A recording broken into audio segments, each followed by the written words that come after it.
So hey guys welcome back to my YouTube channel. आज के इस वीडियो में मैं प्लांट ग्रोथ एंड डेवलपमेंट की थोड़ी एनसीईआरटी जो है वो थोड़ी रीड करूंगा ताकि मेरा रिवाइज हो जाए और मैं थोड़ी आप लोगों की हेल्प कर सकूं जिनको इस चैप्टर में थोड़ा एनसीईआरटी बेस्ड पढ़ना है। बेसिकली मतलब मैं अभी खुद भी यही चैप्टर पढ़ रहा हूँ इन माय बैच, सो मैंने सोचा कि मैं इसका थोड़ा सा ओवरव्यू आप लोगों को भी दे दूँ ताकि आप लोगों का रिवाइज भी कम टाइम में हो जाए मेरे साथ ही। ठीक है, तो सबसे पहले फादर ऑफ प्लांट फिजियोलॉजी की बात करते हैं। अगर कुछ लोगों को नहीं पता होगी तो जनरल नॉलेज के लिए the father of plant physiology यहाँ पे लिख के भी है, स्टेफन हेल्स को हम कहते हैं प्लांट फिजियोलॉजी के फादर। ठीक है, अगर हम इंडिया की बात करें तो इंडिया में हम किसको बोल सकते हैं फादर ऑफ प्लांट फिजियोलॉजी? तो जेसी बोस। जेसी बोस मतलब जगदीश चंद्र बोस। ठीक है, और अगर किसी को प्लांट फिजियोलॉजी में ज़्यादा इंटरेस्ट हो तो वो बुक्स पढ़ सकते हैं इसके रिलेटेड। बहुत सारी बुक्स आती है, जैसे मैंने यहाँ पे एक बुक का नाम भी लिखा हुआ है। ठीक है, तो चैप्टर का नाम है प्लांट ग्रोथ एंड डेवलपमेंट। इसकी मैं थोड़ी एनसीईआरटी रीड करूंगा ग्रोथ टॉपिक की, ताकि आपको थोड़ा सा उसमें क्लैरिटी आ जाए। ठीक है, सबसे पहले यहाँ पे जो ये सब लिख के है फर्स्ट पेज पे, इसको हम एंड पे रीड करेंगे जब मैं चैप्टर पूरा खत्म कर दूंगा, बिकॉज इस पे कुछ पॉइंट्स ऐसे होते हैं जो चैप्टर पढ़ के ही समझ में आते हैं। ठीक है, तो शुरू करते हैं सबसे पहले हमारे ग्रोथ वाले टॉपिक से। ठीक है, ग्रोथ, अगर आप थोड़ा ध्यान से देखेंगे, growth is regarded as one of the most fundamental and conspicuous characteristic of a living being. सबसे पहले मैं आपको ये बात क्लियर कर देता हूँ कि ग्रोथ का मतलब है, ग्रोथ जो है ये फंडामेंटल, फंडामेंटल का मतलब है जो living as well as non living दोनों ऑर्गेनिज्म शो करते हो। ठीक है, और कॉन्सिपिकस का यहाँ मतलब है जो कि क्लियरली विजिबल हो। तो ग्रोथ एक ऐसा कैरेक्टरिस्टिक है, एक लिविंग ऑर्गेनिज्म की ऐसी खूबी है जो कि हर एक लिविंग ऑर्गेनिज्म भी दिखाता है और नॉन लिविंग भी, और जो कि हमें क्लियरली दिखाई देता है। ठीक है, फिर जस्ट लाइक यूजुअल इसने यहाँ पे सवाल पूछा व्हाट इज़ ग्रोथ। तो हम ग्रोथ के बारे में अगर मैं आपको सिंपल वर्ड्स में बताऊँ तो ग्रोथ को हम डिफाइन कर सकते हैं एज एन इरिवर्सिबल। ये एक ग्रोथ जो है ना, ये एक परमानेंट या फिर इरिवर्सिबल चेंज है। ठीक है, परमानेंट है, इरिवर्सिबल है, वापस से रिवर्स नहीं हो सकता। कोई इंसान अगर एज में बढ़ रहा हो तो वो छोटा नहीं हो जाए, वो बढ़ता ही रहेगा। ठीक है, तो ग्रोथ जो है डिफाइन किया जाता है as an irreversible and permanent increase. Increase का मतलब साइज में बढ़ना, एक इंडिविजुअल की सेल का साइज बढ़ना, ऑर्गन का साइज बढ़ना, या उसके पार्ट का, किसी पार्ट का साइज बढ़ना is called as growth. Growth में मेटाबॉलिज्म भी इन्वॉल्व होता है, anabolic as well as catabolic. Catabolic होता है ब्रेक डाउन, एनाबॉलिक होता है फॉर्मेशन। ठीक है, यहाँ पे उसकी डिटेल में आपको नहीं जाना है। Growth is accompanied by metabolic processes. Metabolism involve होती है हमारी ग्रोथ के प्रोसेस में। ठीक है, जिसकी वजह से एनर्जी की भी इन्वॉल्वमेंट कहीं ना कहीं इस ग्रोथ के प्रोसेस में होती ही है। ठीक है, यहाँ पे एक एग्जाम्पल भी दिया हुआ है ग्रोथ का, that is expansion of a leaf is growth. Leaf के साइज का बढ़ना इज ऑल्सो ए ग्रोथ। ठीक है, बिकॉज लीफ परमानेंटली साइज में बढ़ता है। ऐसा नहीं होता कि लीफ पहले ही बड़ा होता है फिर छोटा हो जाता है, फिर बड़ा बड़ा होते होते फिर छोटा हो जाता है, ऐसा नहीं होता। ठीक है, फिर यहाँ पे एनसीईआरटी में क्वेश्चन है, how will you describe the swelling of a piece of wood when placed in water.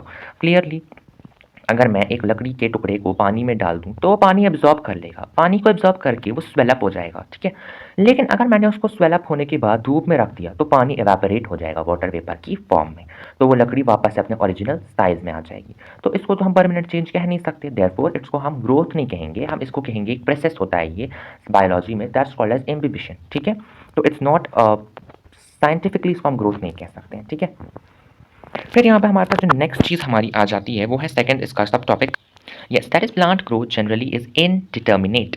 तो इनडिटर्मिनेट का मतलब क्या होता है? Indeterminate meaning unlimited. ठीक है, मतलब प्लांट की जो ग्रोथ है ना वो अनलिमिटेड है। जैसे कि यहाँ पे पहली ही लाइन अगर आप देखें तो बोला गया है कि जो प्लांट की ग्रोथ है वो यूनिक है।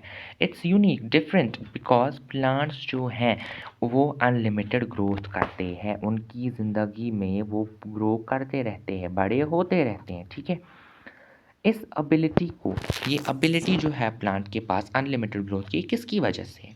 ये मेरिस्टम्स की वजह से हैं, जो कि प्लांट के सर्टन लोकेशंस पे प्रेजेंट है, यानी प्लांट की बॉडी पे, प्लांट के जिस्म पर कुछ जगहों पे, कुछ लोकेशंस पे मेरिस्टम्स की प्रेजेंस, मेरिस्टम्स का होना इस चीज़ को क्या करता है? परफॉर्म करता है अनलिमिटेड ग्रोथ। और कहाँ कहाँ पे वो होता है यहाँ पे दिया तो नहीं है, बट आगे दिया हुआ है, that is root and shoot apex, यानी रूट और शूट की टिप पर। ठीक है, जो सेल्स होती है मेरिस्टम्स की, इन्हीं मेरिस्टम्स की वो डिवाइड करती हैं, और उनके पास कंट्रोल भी इस डिवीजन को वही करती हैं। ठीक है, जो फिर प्रोडक्ट होता है, मेरिस्टमेटिक सेल्स जो होती है ना, वो कुछ टाइम के बाद अपनी कैपेसिटी डिवाइड करने की क्षमता खो देती हैं और परमानेंट टिश्यू बना देती हैं, और यही फिर जो परमानेंट टिश्यू की सेल्स हैं प्लांट बॉडी बनाते हैं। मैं आपको यहाँ पे एक एग्जांपल दे के समझाऊंगा। फॉर एग्जांपल आपने पढ़ा होगा एनाटॉमी वाले चैप्टर में रूट और स्टेम का स्ट्रक्चर। ठीक है, वहाँ आपने कॉर्टेक्स पढ़ा होगा। कॉर्टेक्स बना हुआ होता है पेरेन्काइमा का। पेरेन्काइमा क्या है? एक परमानेंट टिश्यू है, ठीक है। पेरेन्काइमा जब एक परमानेंट टिश्यू है तो परमानेंट टिश्यू ने यहाँ पे रूट और स्टेम का एक स्ट्रक्चर बनाया है, और रूट और स्टेम जो है ये प्लांट की बॉडी का एक हिस्सा है। तो इनडायरेक्टली जो परमानेंट टिश्यू है वो प्लांट की बॉडी, प्लांट का एक ऑर्गन बनाते हैं, ठीक है। इसी प्रोसेस को जहाँ पे एक मेरिस्टेमेटिक मेरिस्टम्स जो हैं, जहाँ पे उनकी वजह से नई सेल्स बनती हैं और वो नई सेल्स प्लांट बॉडी का एक हिस्सा बनाती हैं, उसको हम कहते हैं ओपन फॉर्म ऑफ ग्रोथ। वो ग्रोथ जहाँ पे नई सेल्स बनती हैं मेरिस्टम्स की वजह से, और वो नई सेल्स प्लांट बॉडी का एक अहम हिस्सा बनाती हैं, इस प्रोसेस को हम कहते हैं ओपन फॉर्म ऑफ ग्रोथ, ठीक है। फिर questions again, what would happen if the meristem ceases to divide, मतलब अगर मेरिस्टम डिवाइड करना बंद करे तो क्या होगा? It's quite simple. अगर आपने पढ़ा होगा एनाटॉमी में तो परमानेंट टिश्यू बना देते हैं, और ये होता भी है इन सम केसेस, ठीक है, जैसे कि यहाँ पर नीचे लिख के भी है। एनाटॉमी वाले चैप्टर में हमने रूट एपिकल मेरिस्टम और शूट एपिकल मेरिस्टम के बारे में पढ़ा है। हमें ये बात पता है कि these are responsible for primary growth of the plants, ठीक है। प्राइमरी ग्रोथ का मतलब अगर आप नहीं जानते हैं तो मैं आपको फिर से बता देता हूँ, नीचे लिखा भी हुआ है, elongation of plant along their axis, यानी प्लांट का रूट या शूट की लेंथ इंक्रीज होना, इसको हम कहते हैं primary growth. Dicot plants and gymnosperms में जो लेटरल मेरिस्टम यानी vascular cambium and cork cambium, वो लेटर उनकी लाइफ में अराइज यानी बाद में बनते हैं, ठीक है। ये मेरिस्टम्स जो है ना गर्थ बढ़ाते हैं, ऑर्गन की ब्रेडथ बढ़ाते हैं, थिकनेस बढ़ाते हैं, ठीक है, जहाँ पे एक्टिव होते हैं। This is known as secondary growth of the plant, ठीक है। यहाँ पे मैं आपको एक और बात भी बता दूं कि वैस्कुलर कैम्बियम दो टाइप्स के होते हैं। अगर आपने एनाटॉमी में पढ़ा होगा, इंटरफैसिकुलर कैम्बियम और इंट्राफैसिकुलर कैम्बियम। जो इंट्राफैसिकुलर कैम्बियम होता है ना, वो प्राइमरी मेरिस्टम है, वो पहले बन जाता है, लेकिन वो फंक्शन बाद में करता है, ठीक है। तो यहाँ पे इसकी एक्सेप्शन भी है, दैट इज इंट्राफैसिकुलर कैम्बियम, लेकिन वो यहाँ लिखा नहीं हुआ है बिकॉज वो आपको एनाटॉमी में पढ़ाया जाता है, ठीक है। तो यहाँ पे डायग्राम आप देख सकते हैं जो मैंने यहाँ पे इस बुक पे दिखाई हुई है। नीचे के साइड रूट है, ऊपर के साइड शूट है, ठीक है। शूट और रूट के टिप पे आप देख सकते हैं root apical meristem and shoot apical meristem. जो ये एरोज हैं ये ग्रोथ दिखा रहे हैं कि कैसी ग्रोथ है, किस तरफ ग्रोथ करेंगे, ठीक है। एंड वैस्कुलर कैम्बियम आप बीच में देख सकते हैं जो कि साइड को इलोंगेट कर रहे हैं, ठीक है। So this was the second topic, that is plant growth is generally indeterminate. Now coming to the third topic, growth is measurable. So अगर आप ग्रोथ की बात करें तो हम प्लांट की बात कर रहे हैं यहाँ पे, ठीक है, नॉट एनिमल्स। सेल्यूलर लेवल पे, प्लांट में सेल्यूलर लेवल पे ग्रोथ अगर हम देखेंगे ना, तो ग्रोथ का मतलब है प्रोटोप्लाज्म के अमाउंट का बढ़ना, ठीक है। अब आप ये बात समझते हैं कि cell is the smallest structure, cell बहुत ज़्यादा छोटा होता है साइज़ में, तो हम उसका प्रोटोप्लाज्म अगर बढ़ रहा है तो हमें कैसे पता चलेगा, ठीक है। It's really difficult. तो इसी वजह से हम प्रोटोप्लाज्म को नहीं मेजर करेंगे, बल्कि हम उन चीज़ों को मेजर करेंगे जिनसे हमें ये पता चले कि प्रोटोप्लाज्म की जो लेंथ है या प्रोटोप्लाज्म का जो साइज़ है, लेंथ बोलना ठीक नहीं है, हम साइज़ ही बोलेंगे, ठीक है। साइज़ जो है वो बढ़ेगा, ठीक। तो सबसे पहले इसका पैरामीटर जो यहाँ पे एनसीईआरटी में देके है वो है कि इंक्रीज इन फ्रेश वेट और ड्राई वेट। फ्रेश वेट का मतलब होता है एक सेल का वेट अगर हम करेंगे तो उसके अंदर अगर पानी है तो पानी और ड्राई वेट यानी dry weight plus water is equals to fresh weight, ठीक है। वो अगर बढ़ता है तो हम बोल सकते हैं कि प्लांट में ग्रोथ हुई है। वॉल्यूम या साइज से आप ये इमेजिन कर सकते हैं, जहाँ पे वाटरमेलन की एग्जांपल है कि जो वाटरमेलन की सेल्स होती हैं वो 3,50,000 टाइम बढ़ जाती हैं साइज में। नंबर की बात करें तो मेज़ की एग्जांपल दी हुई है। एक सिंगल सेल जो मेज़ की होती है उसका रूट एपिकल मेरिस्टम 17,500 से भी ज़्यादा नई सेल्स बना सकता है हर घंटे, ठीक है। फिर इस तरीके से ही सेल नंबर की बात भी हो गई है। फिर जो नेक्स्ट चीज़ है हमारे पास वो ये है कि जब पोलन ट्यूब की अगर हम लेंथ को मेजर करें और वो लेंथ उसकी ग्रेटर हमें दिखे तो हम उससे कह सकते हैं कि इंक्रीज हो गया है प्लांट में। और एक डॉर्सी वेंट्रल यानी डाइकॉट लीफ के सरफेस एरिया का बढ़ना भी हमें ग्रोथ सिग्निफाई करता है। ये क्वेश्चन तो डॉर्सी वेंट्रल लीफ का ये नीट में भी आया हुआ है, बहुत ज़्यादा इंपॉर्टेंट है, आप लोग इसको थोड़ा फोकस करें, ठीक है। फिर नेक्स्ट चीज़ है phases of growth. Phases of growth बहुत ही ईजी टॉपिक है, अगर आपने मॉर्फोलॉजी पढ़ी हुई है तो आपको बहुत ईजी लगेगा, ठीक है। यहाँ पे सिंपली ये लोगों ने फेजेस ऑफ ग्रोथ जो है ना वो रूट टिप्स के एग्जाम्पल से समझाया हुआ है। रूट के 3 रीजन्स होते हैं, नीचे वाला मैचुरेशन, ऊपर वाला मैचुरेशन, उसके बाद इलोंगेशन और नीचे वाला मेरिस्टेमेटिक, ठीक है। उसी के बेसिस पे इन लोगों ने फेजेस ऑफ ग्रोथ को समझाने की कोशिश की है, ठीक है। तो जो रूट का बेस होता है या शूट का बेस होता है, आप पहले रूट के बेस की एग्जांपल लीजिए।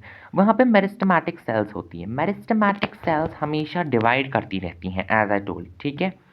ये जो सेल्स होती है ना इस रीजन में, इनके अंदर प्रोटोप्लाज्म बहुत होता है और इनके पास एक बड़ा लार्ज कॉन्सिपिकस बड़ा और डेवलप्ड न्यूक्लियर प्रेजेंट होता है, ठीक है। Nuclei is the plural of nucleus, ठीक है। इनके सेल वॉल प्राइमरी होते हैं नेचर में, ठीक है। प्राइमरी सेल वॉल होता है, प्राइमरी सेल वॉल थिन होता है, ठीक है, और सेल्यूलोज उसके अंदर प्रेजेंट होता है।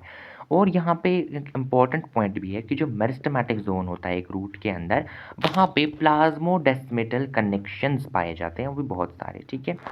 फिर इसके ऊपर प्रॉक्सिमल यानी इसके जस्ट ऊपर हमें पाया जाता है रीजन ऑफ मैचुरी। मेरिस्टेमेटिक जोन के जस्ट ऊपर पाया जाता है इलोंगेशन जोन। यहाँ इलोंगेशन फेज लिखा हुआ है तो कोई प्रॉब्लम नहीं है। इंक्रीज्ड वैस्कुलेशन, यहाँ वैस्कुलेशन यानी वैक्यूल्स की ग्रोथ हो जाती है। आपने पहले ही मैंने बोला कि जो मेरिस्टेमेटिक जोन होता है नीचे वाला जोन, वहाँ न्यूक्लियस बहुत ज़्यादा पाए जाते हैं, यहाँ वैक्यूल ज़्यादा पाए जाते हैं। सेल की एनलार्जमेंट, सेल बढ़ने लगता है, ठीक है।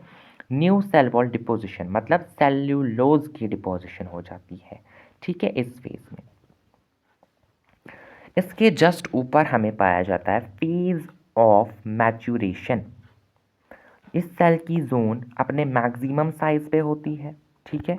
और इसकी जो वॉल, अगर हम वॉल थिकनिक की बात करें, मतलब सेल वॉल में लिग्निन की डिपोजिशन, जिसकी वजह से सेल जो है वो मोटी हो जाती है, वो सबसे ज़्यादा होता है। प्रोटोप्लाज्म में भी मॉडिफिकेशन होती है। फॉर एग्जांपल ट्रैकिड में अगर आप बात करेंगे, tracheid is a dead structure. Dead क्यों है वो? बिकॉज उसके अंदर प्रोटोप्लाज्म नहीं है, वो लूज़ कर देता है प्रोटोप्लाज्म। तो यही प्रोटोप्लाज्मिक मॉडिफिकेशन, ठीक है। ये टिश्यूज़ हमने ज़्यादातर एनाटॉमी में पढ़े। तो आज की वीडियो के लिए इतना ही है। मैंने यहाँ तक ग्रोथ आपको पढ़ा दिया। आई होप आपको सब कुछ क्लियर होगा। मैंने एक एक लाइन इसको कवर करी है। बेसिकली ये आइडिया मुझे एक्चुअली खुद से ही आया, मतलब कि मैं ऐसे थोड़ा चढ़ाऊँ यूट्यूब पे ताकि लोगों की थोड़ी मदद हो सके। बिकॉज मैंने फ्रेश ये चैप्टर पढ़ा हुआ है आज से ही, तो इस वजह से मेरे कॉन्सेप्ट्स काफ़ी क्लियर थे। इसकी फर्स्ट वाली डायग्राम मैंने अभी एक्सप्लेन नहीं किया, ये मैं एंड पे कर दूंगा, ठीक है। तो फिलहाल अगर आप इस वीडियो पे अच्छा रिस्पॉन्स आया तो मैं इसका पार्ट 2 ज़रूर बनाऊंगा। एंड अगर आप यहाँ तक की वीडियो देख रहे हैं तो thank you so much for watching the video. Do subscribe the channel और लाइक कीजिए वीडियो को, कमेंट कीजिए अपना फेवरेट पार्ट, या अगर कोई क्वेश्चन आ रहा हो दिमाग में तो वो आप कमेंट कर सकते हैं। और अगर पार्ट 2 चाहिए होगा तो इस वीडियो पर मतलब ठीक ठाक रिस्पॉन्स आ जाना चाहिए, ठीक है। Thank you and good bye.